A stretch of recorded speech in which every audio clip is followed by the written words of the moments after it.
Business Saturday. Welcome to Small Business Saturdays video series with your host and my husband. And my dad, Aaron Montgomery. Join the conversation. Let's talk some business. All right. Welcome into Small Business Saturdays. My name is Aaron Montgomery, and I am the host here of Small Business Saturdays and also the co-founder and CEO of our Success Group. And I love talking business, and especially in moments like this where I get to invite friends in and have a conversation. You guys know that the interview style is actually one of my favorites because that's what we do over at Two Regular Guys all the time. And today we're going to be talking about unlocking your adaptability. And, let's be honest, right? Where the world can be a little challenging. Things that are happening right now in the world today can bring challenges, and there's no doubt about that. The ever-changing world is a challenging place to be.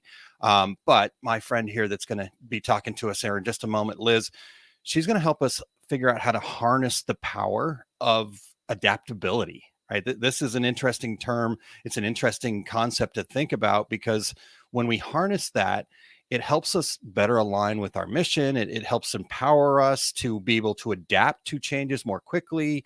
And, we just are going to have some practical strategies, I believe, that we can take away from this. And Liz is very well versed in a program called the AQai. And they've got it's a really interesting program that we're going to learn a lot more about today. And so really looking forward to this. In fact, I think we need to just really dive right in. So let me welcome in here, and I'll be clicking some buttons and doing some things at the same time. So, if it's clunky, it's clunky. Hey, that's the way it goes.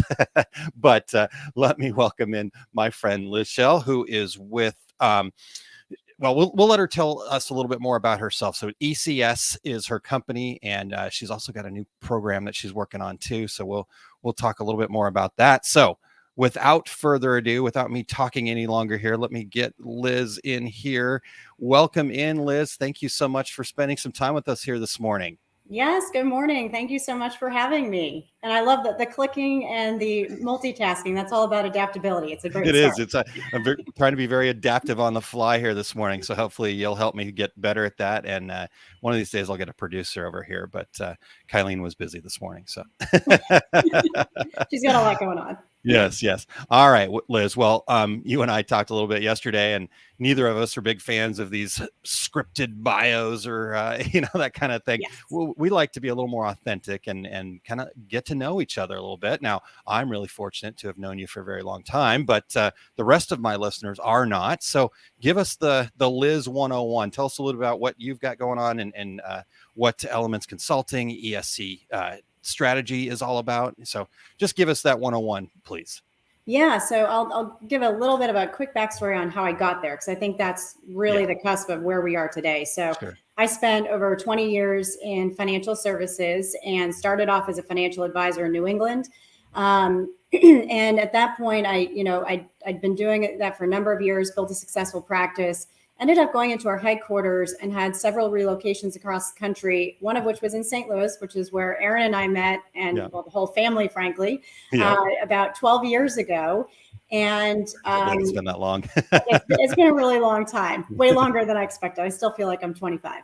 Yes, but exactly. after all of these relocations and a number of job changes, I actually relocated 6 times in the past 15 years. As I reflected back on all of the times that I'd had different roles and responsibilities, primarily they were in training and development, business strategy, strategic management, did a lot with recruiting, diversity.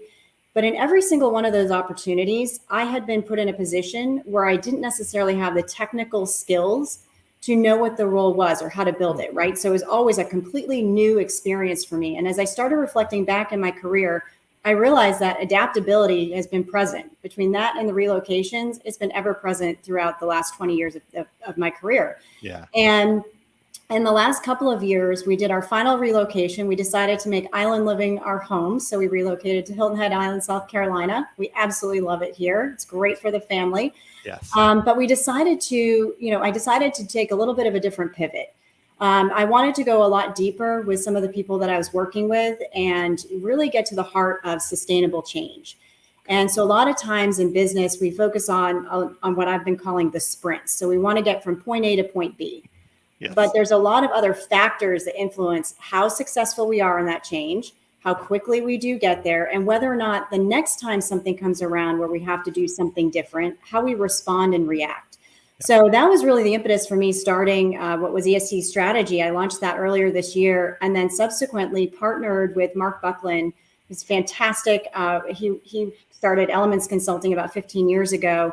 And now we created this partnership where we're working, we can have more of a global reach, great, more in-depth consulting, more opportunities to work with people. And so that's really how the company got started. And our focus is really about helping our teams, whether they're advisors, we've got a lot of background in financial services, but our teams, our businesses, our senior leaders and executives to really thrive in this consistently adapting and changing work environment, regardless of the industry. So it's been really exciting, and adding this aspect of AQ into the mix is really instrumental, and it's been allowing us to really go a lot deeper. Yeah. Yeah, that's awesome. I love it. Love it. I love the story. Obviously, I know the story, but getting to hear you take a walk down that journey, right? And it's amazing that you started your career when you were 5 years old. So I know. It was, I was really intelligent at the time. Yeah, exactly. I love it.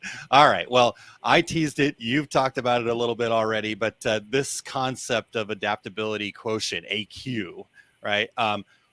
Talk to us about that. Why has it become such a crucial skill in today's fast changing business landscape? How can us as solopreneurs, small businesses, just give us the 101 on that first. Yeah, absolutely. So AQ stands for adaptability quotient. And most people are familiar with IQ, right? Which measures our intelligence. We've got EQ, which is on the emotional side. This is really that third phase, that next phase in how we learn and develop and grow.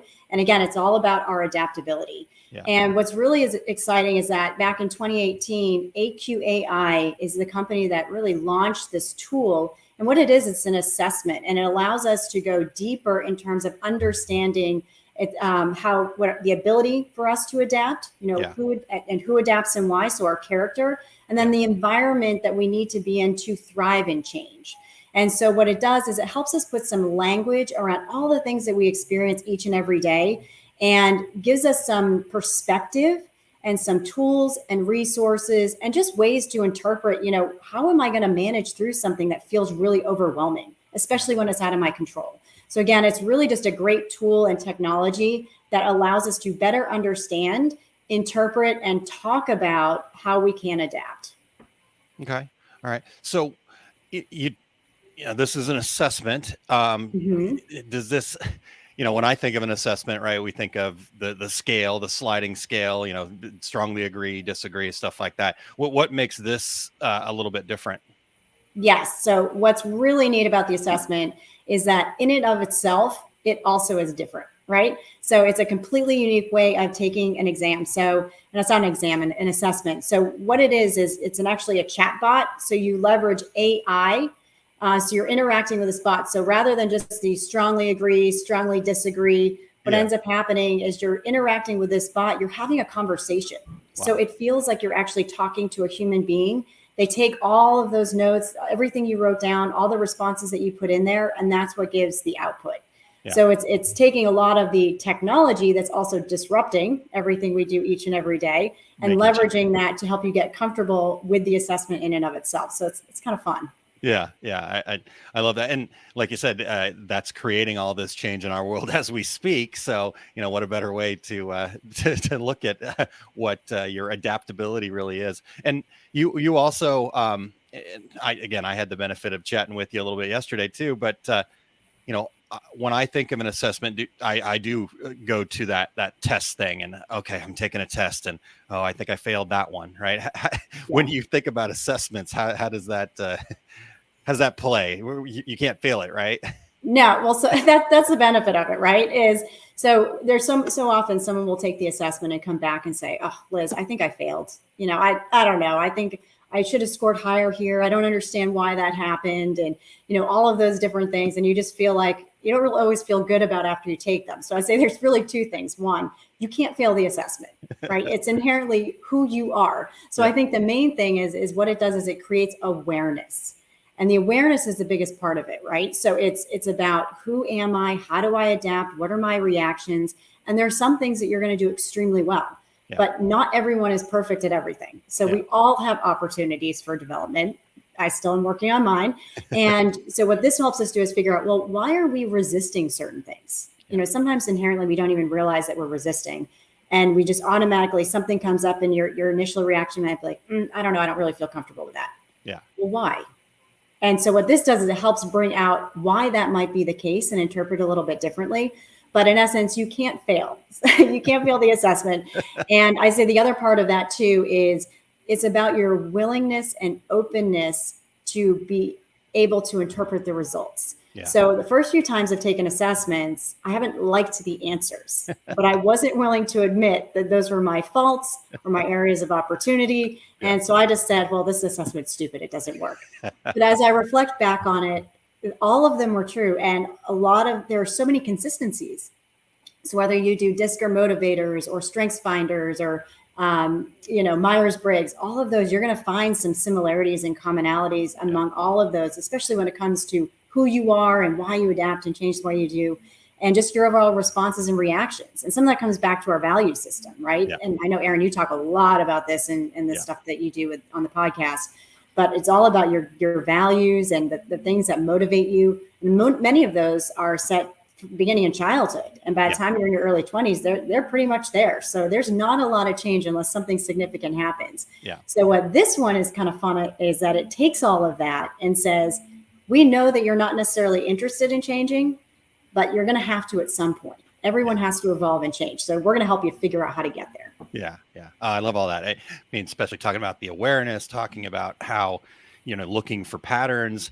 The assessments are great to give us information, but like you said, it's what you do with that. I felt like I was giggling there when you were talking about how you took some assessments and just thought they were stupid. I was the same way. I mean, StrengthsFinder was one that you brought up, and I immediately went to what are my weaknesses, right? And that's not what this is all about. So let's shift gears slightly though, and I want to come back and circle back around to this. But I think, okay, so we've talked a lot about this assessment. We've talked a little bit about adaptability, but how does understanding, developing our adaptability, how can that help us as small business owners kind of grow, navigate, kind of get through uncertainties? What are some of the ways that you've seen, or you would think that people might use this development of adaptability to strengthen their business? Yeah, I mean, I'll just start with an example. I mean, you think about COVID is the biggest one, right? Yeah. Everyone's just gone through COVID. It was an enormous disruptor,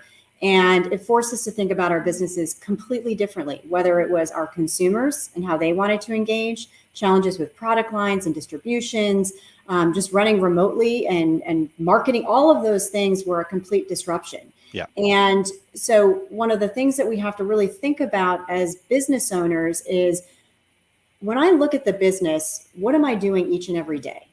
And what are the things that can cause those disruptions? So the first one is awareness. And I mentioned before, there has to be an awareness. So whether or not you like what's happening or whether or not you choose to engage in what's happening, like ChatGPT or one of those other things, no matter what, you still at least have to have an awareness of what it is and how it impacts you. And then how are you going to choose to respond? Yeah. And if you think about companies like Kodak, or Blockbuster, we all remember going back and going to the store and picking out our VHS tape and getting really excited. I wasn't sure you were old enough for that, but I was about 5. I was in the business yet. Then, but I had movie night regardless, right? But what was funny about it was, those companies refused to adapt. They were so stuck in this mindset of, here's how we've always done it. We've got this great business principle. But consumer needs change. The technology is the biggest one, right? That we have to be mindful of, it because that disrupts everything, and so not having mindfulness of that is going to detract, right, from our ability to think differently about how we run the business. So I'd say one big thing is, again, awareness and understanding what is it that impacts your business, is priority number one, right? Yeah. And then how you choose to respond and react to that. Like I said, the good news is that with this tool, when you take the assessment and you get the results, it allows you to really think about, what are the things that I can flex or change? And so there's something called the adaptation muscle. And so just like you would go through and, do a workout because you want to train for a marathon. And I know you and Kylene do your half marathons.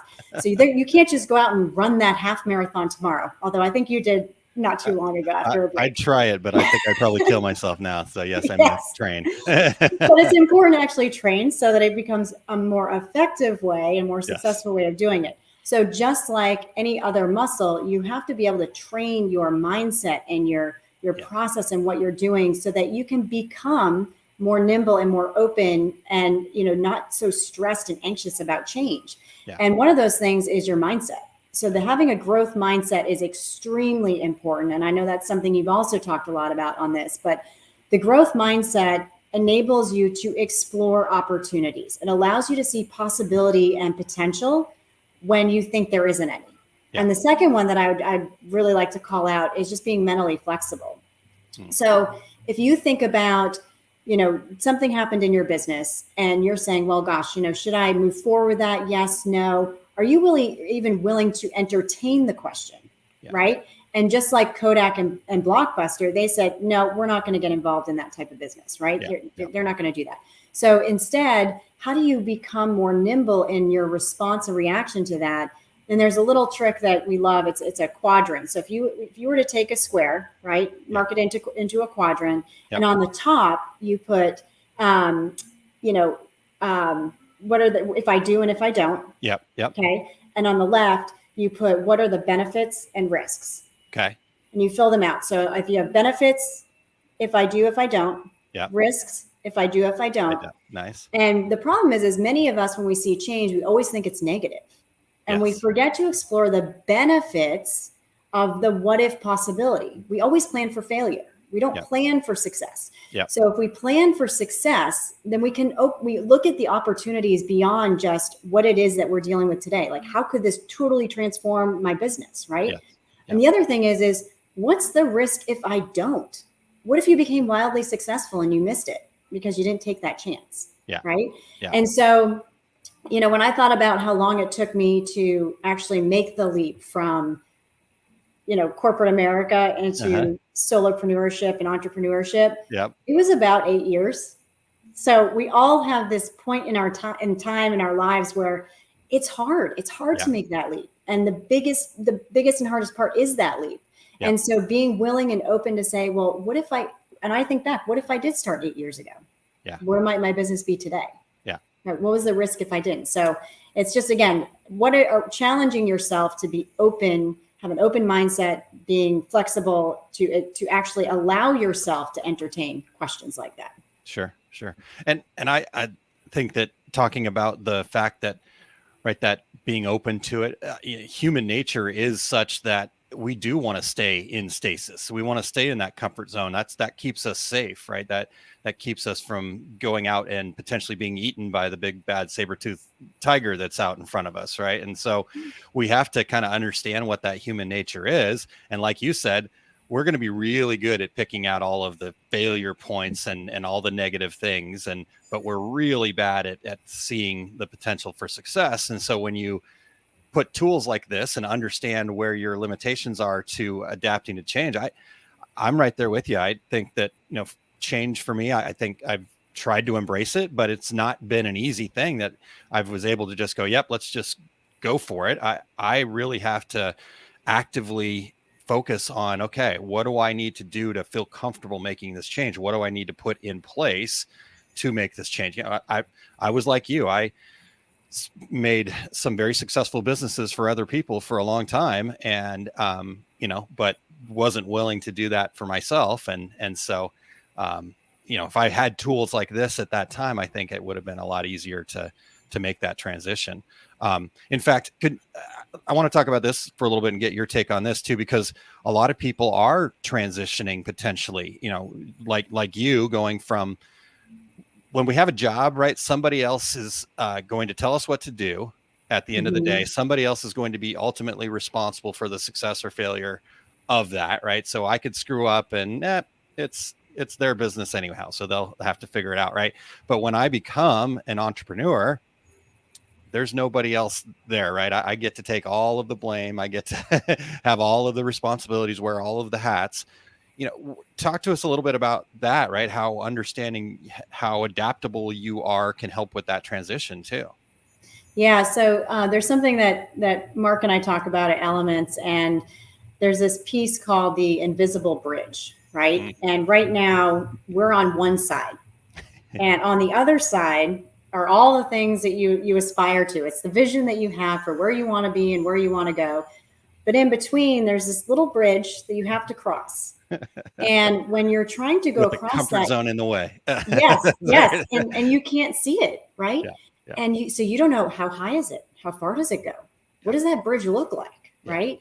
And so there's all of these unknowns. And that's the whole point of when you're going through something like this. It's one, to your point, what you made earlier, Aaron, it's the acknowledgement and the awareness. And I keep saying awareness because that is probably the number one thing that really helps us understand and acknowledge that we are or are not adaptable. Yeah. Right. And so when you said you had that awareness, pausing and saying, okay, normally maybe I would have said no. Yeah. Right. Or I'm fearful, or I'm not going to move forward. Now you're at the point where you say, okay, I know that's going to be my initial reaction. Let me pause for a second and say, is there something else I should be thinking about? Right. Yeah. And so for those that are on this, the cusp of this invisible bridge, I'd ask, what are those fears? Yeah. Are they realistic? There's this quote that I saw, and it's like, fear is defined as worrying about things that haven't even happened yet. Yes. Right. Yeah. And so we're so negative goal setting. Yes. And so we're setting this expectation that we failed before we even started. Yeah. We don't even have a chance to succeed because there's all these other things that are getting in our way. Right. Yeah. Yeah. And so in that space, write them all down, put them on paper and say, all right, how legitimate is this? Is this something that if I did fail, right, is it going to completely derail any opportunity I have to succeed? Do I have the resources and support? If not, who can you reach out to that can best support you? Yeah. And then the other part, like I said, is that internal part. And one of my favorite components of the AQ model is unlearning. I just absolutely love that term. And I think it is such a profound insight because it talks about getting rid of the things that no longer serve you, getting rid of the things that may not necessarily work as well as they did before, right? So what got you here today won't get you there again, right? Because everything is changing and evolving. Yeah. So in order to unlearn, it doesn't mean you have to unlearn everything you've learned, right? Because we grow and build on that. But it's what are we willing to do to continue to grow and develop and overcome all of those obstacles so that at least taking the first step on the bridge, that's the hardest part, the leap. Yeah. Once you step on the bridge, now you see, okay, the environment changes. Yeah. There are options, there are possibilities. And so that in and of itself can help propel you forward. Yeah. So don't be afraid to take the leap. And if you are, just walk through it, figure out what it is that you need to address and whether or not those fears and the situation is realistic. Yeah. Yeah. I love that unlearning idea. We've got to change our story. We're making up that story. You talked about fear. In the Canfield world, we always talk about fear being an acronym, fantasized experience appearing real. And, because I've always said, the four most dangerous words in the English language are, I already knew that. Right. So I love the idea of unlearning is that's so cool. All right. Well, let's talk about this then. Right. So working with folks in adaptability and but what do you see as people's kind of common barriers or obstacles that kind of prevent them from unlocking their adaptability? What are those things? And then maybe if you could also share some ideas for how we might overcome that. Yeah. So I would say that, again, when you're talking about the fear of adaptability, it alludes to what you were just saying there a little bit, right? I already know that. Yeah. So it's either this assumption that, I don't need this help, right? I'm good. I feel like I'm adaptable. I change in certain ways, but I challenge, do you? Right? Do you really change? Or are you just, kind of acknowledging things, right? And then the second piece is that, again, making the assumption that you have to be in a certain score, or there's a certain level that means you're excelling at something. Yeah. Because what's interesting about adaptability is that some of what is perceived as a strength may not always be in a certain situation. So it's very situationally adapted. Yeah. And what I mean by that is, so let's say one of the components that we measure is grit, and it's, get her done. And so in some cases, you might think back to a time where, you had to eat your Brussels sprouts for dinner. You hate Brussels sprouts. And at the same time, you knew that you'd get in trouble if you didn't by your parents and have to go to bed earlier. You sat there until they were finished, right? Yeah. Yep. And so you just sort of did the grin and bear it mindset. And I'm going to get it done. I don't like it. I don't want to do it. Well, will that continue to serve you in your career, in your business, if it's something you have no passion for, right? Yeah. So that grit can actually be a disadvantage. Yeah. And at the same time, there's also this aspect of potentially being unrelatable. So let's say your company or your business is going through change. Maybe you're merging with someone, you're adding a new product line, you're adding a new service, or changing locations. Well, some clients might feel uncomfortable about that, or your team might feel uncomfortable with that. And so when you're working with those individuals, if you come across and say, I'm leading you through this, none of this stuff bothers me, they might feel like you're not connecting and understanding the impact it has to them. Mm-hmm. So again, you become an unrelatable leader or an unrelatable business owner or entrepreneur. Yeah. And so it's a matter of understanding in each situation, how do these strengths or opportunities work to your advantage? Wow. And that's really what the point is. Again, so it takes it and allows you to capitalize on the opportunities versus focusing on, well, you need to get better at grit if you didn't score as highly. Yeah. Not necessarily. It depends, again, on the situation, and it depends on how you're using it. Yeah. Yeah. And then once you have that awareness and understanding, you can figure out when those strengths, so to speak, are working for you and when they might be working against you.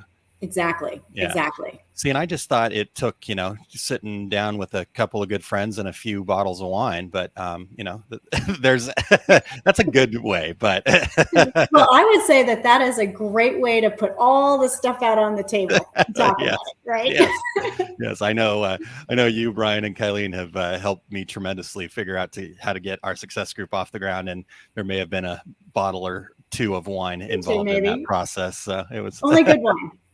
Yes, indeed. All right. We've gone from not good wine. We've evolved. See, that's our adaptability. We've evolved. We're adapting to better wines. Yeah, I like it.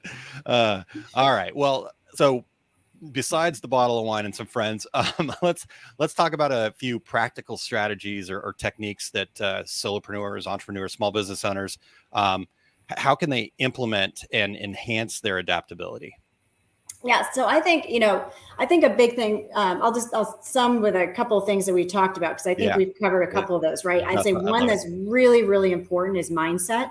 Yeah. Again, that growth mindset is one that will allow you not only to change your perspective on how you think about the business, but think about it in a positive way. Sure. So then rather than thinking about it and saying, oh, I've got all these things I've got to get done, I'm overwhelmed, I don't know how and where I'm getting that next paycheck, or I don't know where I'm going to, I want to expand into a new market. How do I do that? So if you think about it from a growth perspective, when you change that from a negative to a positive, opportunities will present themselves to you. And you've got to train your brain to get out of those negative belief systems, right? So when you continue to tell yourself, no, it can't work, no, it's not possible, you're building your reality. You're training yourself to think that that's the way it has to be. Sure. So embracing a growth mindset is extremely important. Yeah. Sorry, go ahead. Yeah. So I just wanted to add this because I know this was a kind of a light bulb moment for me in talking about this type of thing with that growth mindset, right? We almost need to go back to that childlike mentality, right? You think about our kids growing up, how many times have we heard the word why? No, you can't do that. It's not safe or whatever, right? We're trying to protect them. And they go, but why? Right. I mean, my 12-year-old is still got a fascination with the word why. And I feel like I've tried to beat it out of him, but I know in hindsight, as he gets older, that's going to serve him very well. But as adults, we've kind of gone away from that questioning of why. Right. And I think that to me was what the light bulb moment was for me around the growth mindset for sure. So I just wanted to to pop that in No, there. If you haven't. I love that. And, so it's interesting because I always use this as an example too, is think about when you were 8 years old, right? This is when your core value system starts developing, Yeah, right? yeah. And this is where all the whys come out. And I have an 8-year-old, so I know that. So, You're very familiar. exactly. So what's funny though is that, with that, if you think back to what did you want to be when you grew up? Answer that for me, Aaron. What did you want to be? So this is really hilarious. At that age of my life, I wanted to be a car salesman. Shocking. It's the weirdest thing ever, but yes, that was me. I've never gotten that answer before. So that's I know. a good one. I'm throwing you off, but yeah. No. So it's all about adaptability, right? That's right. So I wanted to be a writer when I grew up. Okay. And, but if you think about, it doesn't necessarily mean that you have to be what you wanted to be when you were 8 specifically. Yeah. But it's what are the things that attracted you to that? So I would say it actually fits well, right? It was entrepreneurial. You wanted to sell things. And before you even got into this part of the business, right? That was a lot of what you did. You led those types of initiatives. Yeah. Was it cars? No. But it was something. So if you go back to think about the things that made you excited. So when you were 8, like what did you like to do outside? When you had fun? Again, that question of embracing that inner child in you. When you had fun, what did you do? I mean, I was wandering around out in the woods and by playing in a stream and running up mountains and jumping in the lake.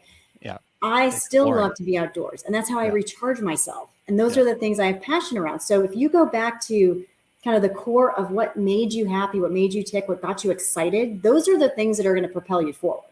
Right. Yeah. Well, just to close the loop on that story, though, you're exactly right. I went back to that, right, and tried to understand it at a deeper level. And at that point in my life, there was a guy in my dad's Rotary Club that everybody seemed to look up to. He owned the local car dealership in town. And so he had this, and now I know the language to it, but he seemed significant to me. And that's what I wanted to be. I wanted to be somebody that people looked up to. And so, but like you said, I was able to kind of take all of that and create a career out of it. But I definitely didn't take the easy road. If I would have known the things that we're talking about here today, it would have been a lot easier. Well, that's the whole thing, right? I mean, I think back to even when I took my first DISC assessment and, all the other assessments. One, if I had taken one of those or even this one, of course, it didn't exist back then, close since I was so young. But it was, if it had existed and I was able to take this, I think it would have been transformative in my career because the times I felt challenged or frustrated, that's when I would have been able to say, okay, I have something I can speak to about. I understand. I can put some language to it. This is why these are some examples or descriptions of what it is. And I know I can actually do something to adjust that. Yeah. Right. And that would have been amazing. And what's great is that today companies are recognizing that this is something significant. Again, pace of technology is probably one of the biggest disruptors that we have. And then with all of the things that come with that, and especially with COVID accelerating that, how we want to work is different. Do we go into an office? Do we work virtually? All of these things have completely transformed how we engage and what working even looks like. So there's some very large companies out there now that are saying, all right, we understand that this is truly a legitimate thing, is being able to adapt in a changing environment. Mm-hmm. And this is in essence become one of the number one rated skills by learning and development professionals, according to a LinkedIn workplace survey. So this is very real. So if we choose not to engage, I say this is our first challenge. So challenge number one for those out there is to actually acknowledge and potentially explore adaptability, even if you don't think it's valid, right? Because when you first hear about it, you think, oh, dealing with change, we all deal with change. Things happen all the time. Yeah, it is. But how you respond and react, that's the critical thing. We all go through change, but are we going through it well? Yeah. And so if we understand it and learn it and just have some awareness with it, that's what's going to make the difference between you and your peer, your competitor, or whomever else you're engaging with, and how successful you'll be. Yes. Awesome. I love it. All right. Well, I know I kind of asked about the practical strategies, and I know we've covered a lot of these things already, but if you could just continue to kind of recap some of the things that stand out to you too, I think this has been really incredible. In fact, Wendy checking in this morning saying good morning and a great conversation. And we had a couple other folks checking in a little bit earlier. Darren, good morning to you. And Chuck, good morning.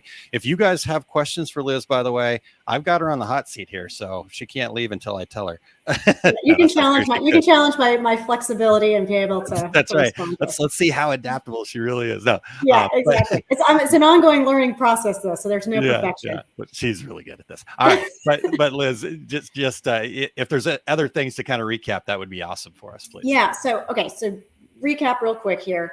So I think main thing. So adaptability, again, it is a very new cutting edge technology. Mm-hmm. And because it's only been around since 2018 and really started getting traction in the last few years, especially with accelerators like COVID, this is something that in and of itself, it's adapting.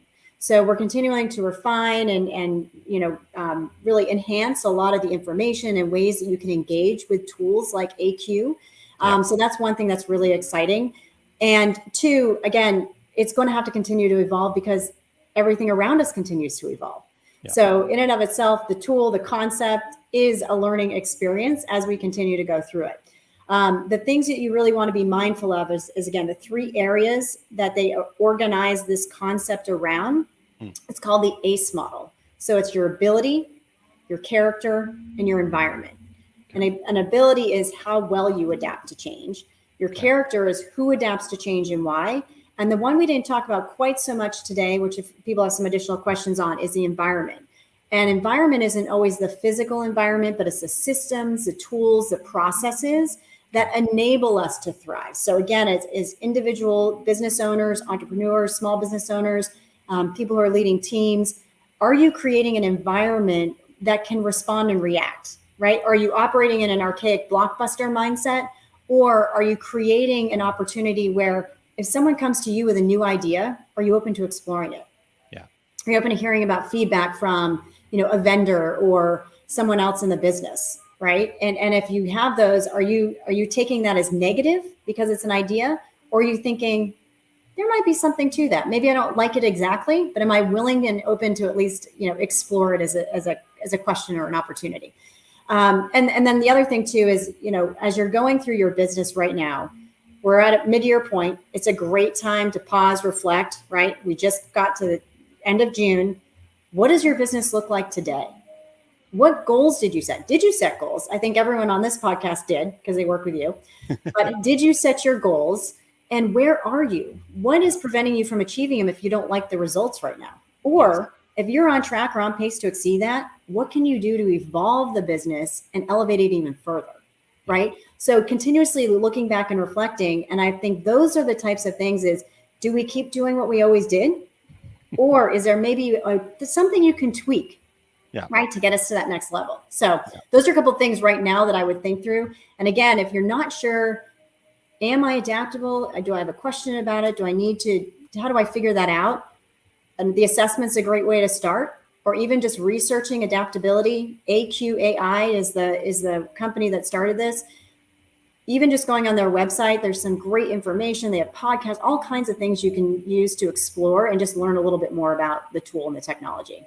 Nice. Okay. Well, while you're talking about that, I just popped a link into the comments there, and I'll put it up on the banner as well here. But you sent us over a great little PDF that people can check out. So if you'll just go over to osg.link/AQ Liz, I just added your name there. So really good information. I had a chance to check that out. I'm excited. I can't wait to have an opportunity to take this. And then if people are interested in taking this assessment, they can reach out to you, correct? Yes, just send me an email directly. Aaron's got the email there up on the screen, but if you have questions or are interested in taking the assessment, just send me an email. I'm happy to explore, just have a conversation.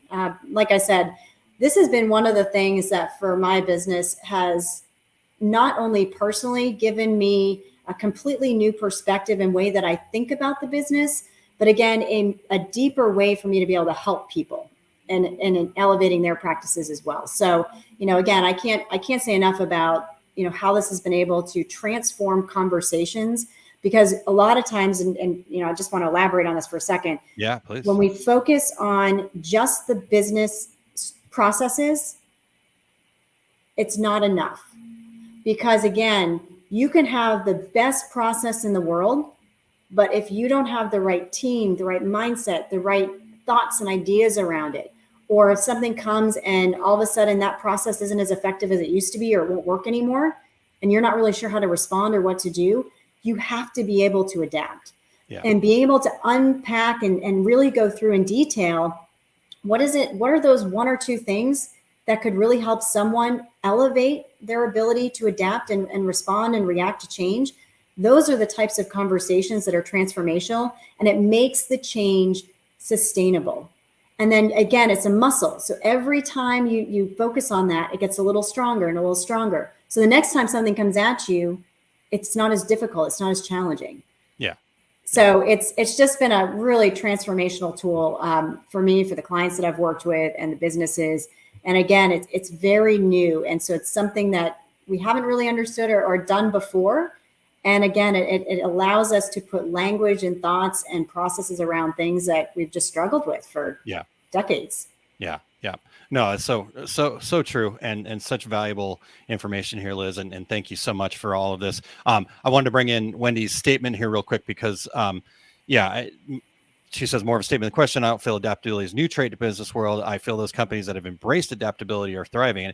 And I think, from my perspective, that's what you're telling us is we need to, but it's this assessment is new, and then really kind of understanding what AQ means.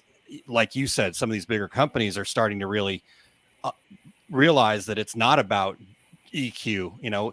I think originally big companies were like, okay, we want the smartest people, so we want IQ.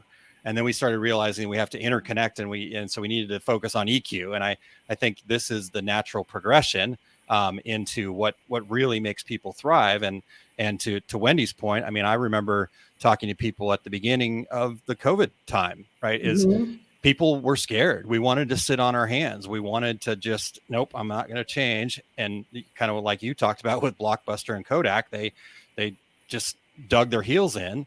But it really was those people that were willing to be adaptable that thrive. So I absolutely, and I totally agree. The one thing I would add to that though is with the adaptability for companies, I think let's take for example a merger.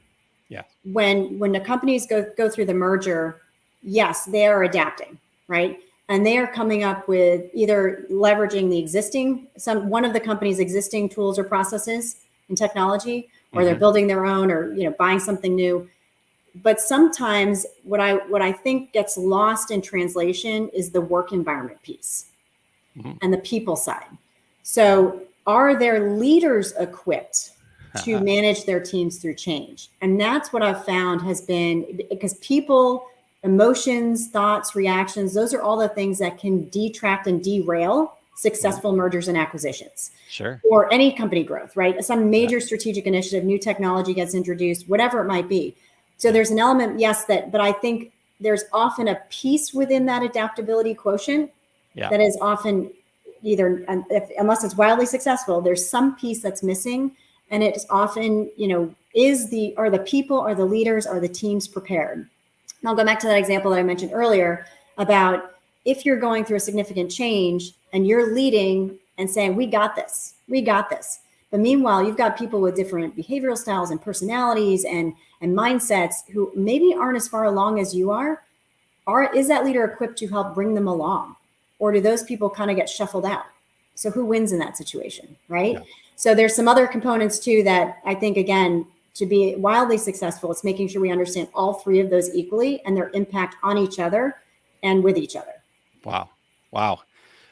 Just dropping knowledge bombs, Liz. Gosh. Knowledge bombs. You need a little bomb. Do you have one of those that you can throw? I need to get now I need to get one of those. I'm going to adapt. We're going to figure it out. Yes.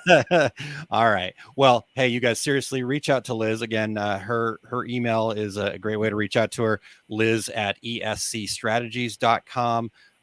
she's somebody you want to get to know. I've been fortunate enough to have her as a friend for 12 years, and I just couldn't keep her to myself any longer. So well, I appreciate it, Aaron, and thank you so much. I'm just excited to spread the word about this. The more we can get people aware, like I said, it's been transformational with folks that I've worked with, and I'm just excited to be able to share it. So thank you. All right, good. Well, if you guys want to have some transformation, reach out to Liz. I know I'm going to, and maybe we can have a part 2 here. You can put me on the couch, so to speak, and solve all my problems for me, please. Live in front of everyone. That's right. And then there's some real accountability. That's right. That's right. Oh boy, you're going to hold me to these things. Okay. Thank you, Liz. It was so great to see you, and have a great rest of your Saturday. Yes. Thanks. You too. Thanks, everyone. Awesome. All right, everybody. Well, that was Liz, just a great person, somebody I'm truly blessed to have in my life. And I was so excited that she made this leap and what she's doing. When I've had opportunities to talk to her about this particular assessment and just all of the things, the initiatives that she's working on, the excitement, the passion level, I'm like, yep, that's somebody that I need to share. When people, and I think I want that for you guys in your business too, right? I want you to get to that point where you have so much passion in what you're doing that you're willing to show up and do things that maybe are a little outside your comfort zone. Maybe, just showing up, who knows, right? There was no clear path of return on investment for us to get together, especially from her side. But she said, you know what, I love this. I want to share. So I so appreciate her time. Thank you guys for tuning in. We appreciate you spending a little bit of your Saturday here with us today. We will be back next week with another Small Business Saturday episode. So please make sure to tune in, and we look forward to talking to everybody again next week.